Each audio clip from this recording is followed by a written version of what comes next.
It was supposed to be the final stand, a battle that would end the Ottoman threat once and for all.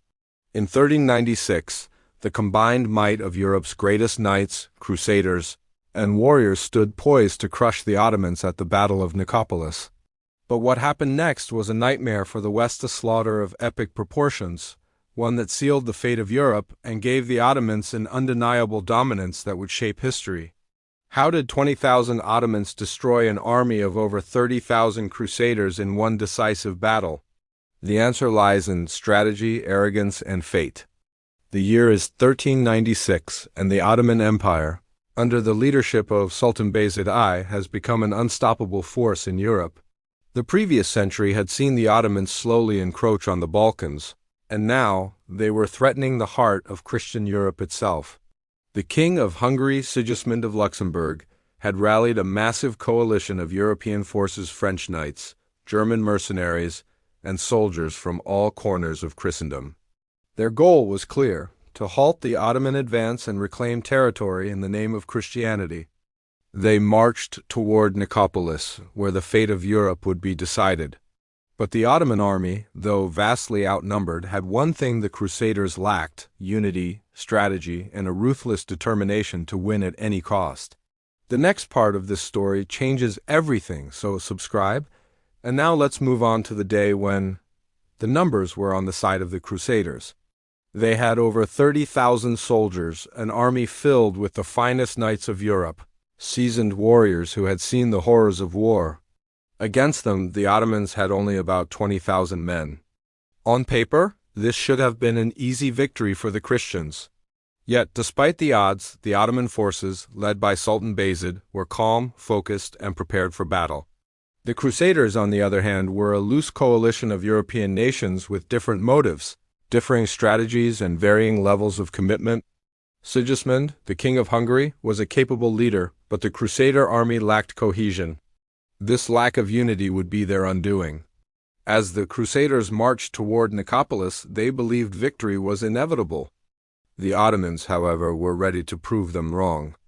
The Ottoman army, although smaller, was not just any army. It was an organized, disciplined, and battle-hardened force. The Ottomans had faced Christian armies before and had crushed them in battle after battle. Sultan Bayezid was a master strategist, and he knew how to turn the tide of battle with the slightest advantage. The Crusaders were overconfident, eager for victory, but they did not understand the danger they were walking into. The Ottomans were more than just an enemy; they were a force to be reckoned with. As the two armies converged on the battlefield near Nicopolis, the tension in the air was palpable. The Crusaders, well equipped with the latest weaponry and battle tactics, believed they would easily overwhelm the Ottoman forces. Their knights were well armored, their cavalry powerful. But the Ottomans, despite their smaller numbers, were confident in their ability to defend their lands and crush the Christian invaders. Bayezid's forces were not just fighting for survival, they were fighting for their very future. The Ottomans had already expanded their empire across much of Asia Minor and the Balkans. If they were to lose here, it would mean the end of their ambitions in Europe. For Bayezid, this battle was a fight for survival, for the future of the Ottoman Empire.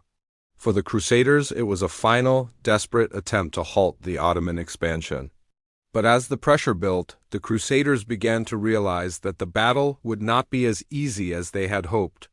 The Crusaders, despite their size and strength, were overconfident. They had underestimated their enemy and were divided in their approach to the battle.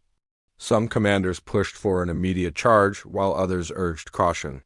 This lack of a unified strategy began to show cracks in their formation. As the Ottomans dug in, preparing for the fight, the Crusaders were beginning to realize that victory was far from assured.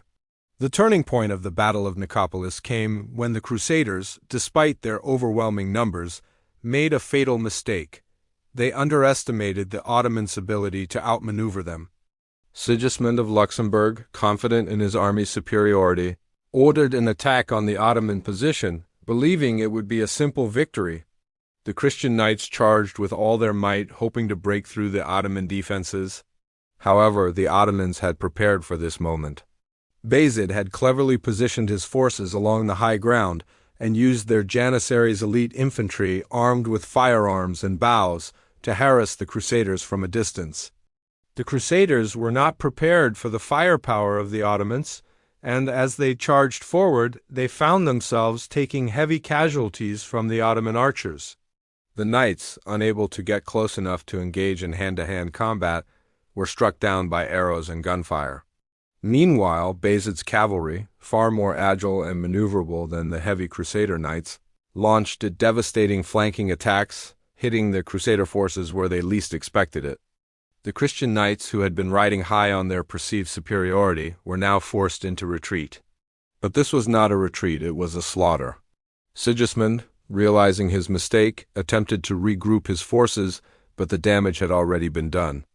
The Crusaders were scattered, disorganized, and out of position. The Ottomans, sensing victory, pressed the attack, slaughtering the Crusader army in a decisive rout. What was once a confident Christian force had been reduced to a disorganized mob, fleeing from the unstoppable advance of the Ottomans. It was a turning point in the battle that no one had seen coming. As the battle raged on, there was a growing sense of betrayal among the Crusaders. Many of the European leaders had been in it for their own personal gain rather than a unified cause. This lack of unity was evident in the chaos on the battlefield. One of the most significant blows to the Crusaders was the decision by Philip the Good, the Duke of Burgundy, to retreat. Rather than fight to the end, Philip and his men abandoned their positions, leaving the rest of the army exposed and vulnerable to the Ottoman onslaught. The Ottomans, on the other hand, were not only well prepared but also innovating in their use of tactics and technology. Bayezid's use of gunpowder artillery and firearms in battle was groundbreaking. The Ottoman artillery, consisting of massive cannons, tore through the Crusader lines with devastating effect. This was a turning point in the use of technology in warfare, and the Ottomans demonstrated their ability to innovate, using everything at their disposal to crush their enemies. The Ottomans had mastered the art of siege warfare, and their use of cannons and firearms marked the beginning of a new era in military strategy. The Christian army, divided and betrayed by its leaders, had no way of countering the Ottomans' new tactics. Their knights, once the most formidable force in Europe, were now hopelessly outclassed by the Ottomans' superior strategy and technological innovation. The aftermath of the Battle of Nicopolis was devastating for the Crusaders. The slaughter was complete, and the Christian forces suffered massive casualties. Estimates of the dead range from 10,000 to 20,000, with only a small portion of the Crusader army escaping. The battle was a resounding defeat for Europe and a clear victory for the Ottomans. The psychological impact on the West was profound.